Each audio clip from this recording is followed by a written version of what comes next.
mamamayan sa lansangan upang ipanawagan. Lahat ng sangkot dapat managot. Ibasura ang pork barrel system, imperialismo, feudalismo, burokratang kapitalismo, ibagsak. I vote no. Gabriela Representative Sara Ilago. Kahit anong palit ng pangalan o forma, pork is pork. No matter how you plate it, it still stinks of corruption. Kaya malinaw na ang budget na ito ay fiesta para sa mga kurakot, habang lumalobo ang pondo para sa mga proyektong walang malinaw na saysay. Patuloy namang pinapabayaan ang mga serbisyong tunay na kailangan ng mamamayan. Kabataan Representative Rene Co. Lalabas na 90 pesos at 50 centavos lang ang nakalaan sa kada estudyante araw-araw.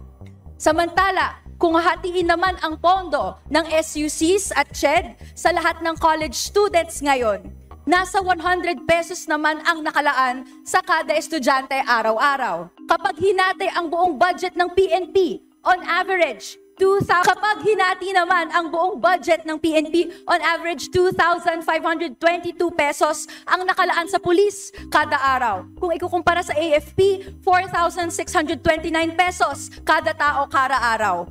All of whom are from the Makabayan Bloc. Kasama pa sina Akbayan Representatives Chal Jokno, Percy Sendanya, Dada Izmula, Mamayan Liberal Representative Laila de Lima, Caloocan 2nd District Representative Egay Erice.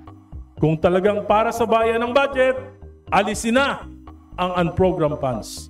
Kongreso ang may kapangyarihan sa paggastos, huwag nating ipasa sa Executive Department ang kapangyarihan yan.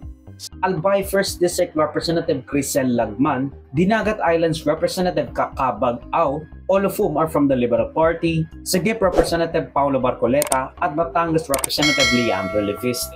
Which is honestly surprising kahit na natalo pa rin sila dun sa kanilang motion to zero out the unprogrammed appropriations. Kahit na-pull sila, tapos 287 yung bumoto para sa budget. That's still a 4x increase since the last Congress, kung saan puro yung tatlong Makabayan Bloc, Gabriela, ACT Teachers at Kabataan lang ang consistent sa paghindi